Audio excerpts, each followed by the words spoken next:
नहीं तोड़ना चाहिए, इसके बारे में भी वर्णन किया गया है, वो भी सुन। बेल वृक्ष बेल पत्र कब नहीं तोड़े, लिख लेना।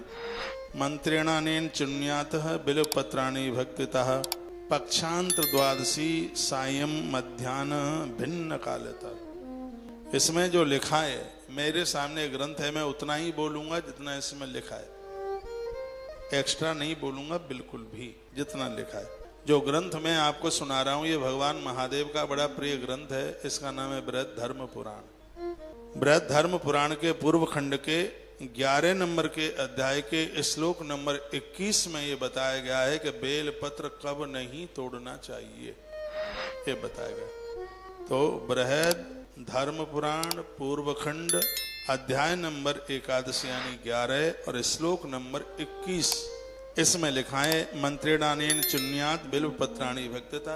बेल पत्र को तोड़ते समय भगवान महादेव के नाम का उच्चारण करें, नहीं तो नमो रुद्राय श्री फलाय नमः, ये मंत्र है बेल पत्र तोड़ने का। यदि ये मंत्र ना आवे तो भगवान शिव का मंत्र है पंचाक्षरी मंत्र, उसे स्मरण कर लीजिएगा। और इसको तोड़ते समय ध्यान रखें, सायंकाल के समय बेल पत्र नहीं तोड़ा जाता। सूर्य अस्तांचल की तरफ है, गोधूली की बेला है, उस समय बेल पत्र नहीं तोड़ा जाता। मध्याह्न काल ठीक दोपहर में बेल पत्र नहीं तोड़े जाते, सायंकाल मध्याह्न काल। अब कुछ तिथियां बताई जा रही हैं। द्वादशी अमावस्या और पूर्णिमा के समय पर बेल पत्र चयन वर्जित है।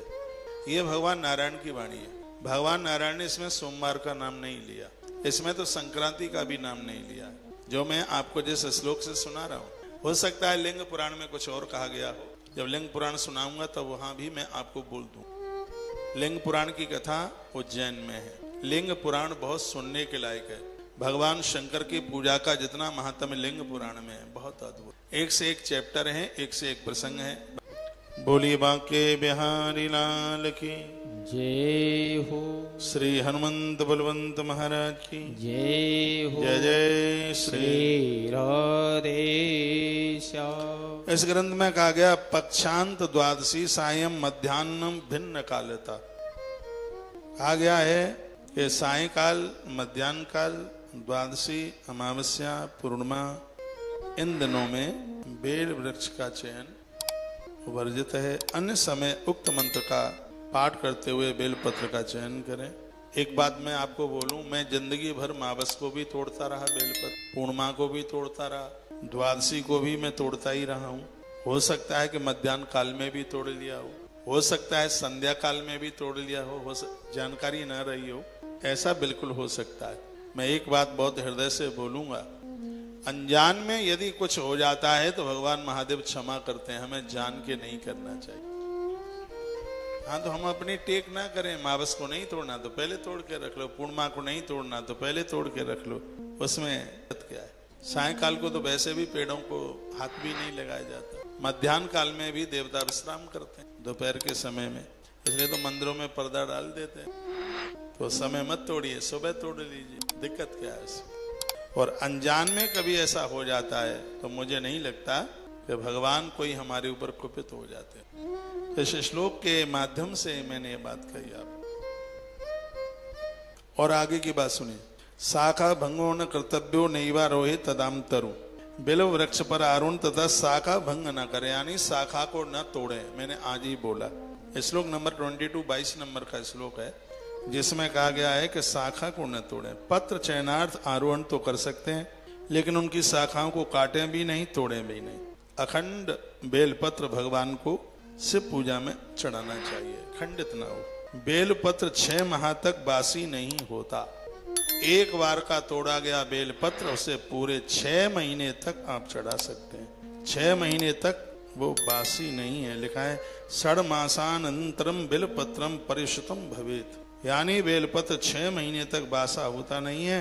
इसको धो धो करके रोजाना आप प्रयोग में ले सकते हैं। इसके द्वारा सूर्य तथा लिखा है, बाकी इसमें तो ये भी लिखा गया है, इस ग्रंथ में कहा गया है कि भगवान सूर्य देवता को और भगवान गणपति को विशेष रूप से बेलपत्र से पूजा में, सबके बीच में गणेश जी बैठे हैं तो बेलपत्र चढ़ जाए तो उसका दोष नहीं है।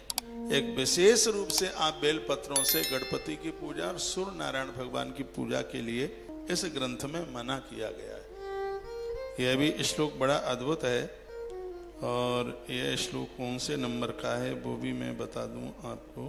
हाँ, पूज्या एतेन वै देवा सूर्य लंबोदरौ विना। सिर्फ बेलपत्र सूर्य भगवान के ऊपर और गणपति भगवान के ऊपर, इन दोनों को छोड़कर संपूर्ण देवताओं की पूजा आप बेलपत्र से कर सकते हैं। लिखा है बाकी सभी देवताओं की पूजा आप कर सकते हैं। फिर आगे इसके महात्म्य में लिखा है एको बिल्व तरुदश तत्र सम्मूढ़ यथासा। क्या लिखा है? कहा गया कि जहाँ बिल्व वृक्ष के वन हैं वह स्थान काशी के समान हो जाता है।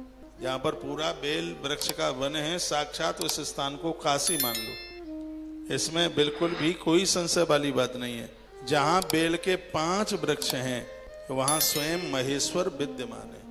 5 पेड़ हैं एक ही जगह। जहाँ 6 वृक्ष हैं वहां शंकर पार्वती के सहित विद्यमान है। जहाँ पर बेल के 6 वृक्ष हैं वहां गौरी शंकर दोनों विराजित हो जाते हैं। अधिक क्या कहें, जहाँ एक भी बेल का वृक्ष है वहां भगवान शंकर उस स्थान को कभी छोड़ते नहीं है, ऐसा भगवान नारायण कह रहे हैं। जहाँ ये पुण्यप्रद तरु 10 की संख्या में है, भगवान कहते हैं मैं महादेव के साथ उस जगह बैठ जाता हूँ। आप माने या न माने तो आपकी बात है। जिसने 10 बेल के वृक्ष लगाए हैं एक ही जगह पर, उन्हें प्रत्येक दिन भगवान शंकर की पूजा और नारायण की पूजा करने का प्रत्येक दिन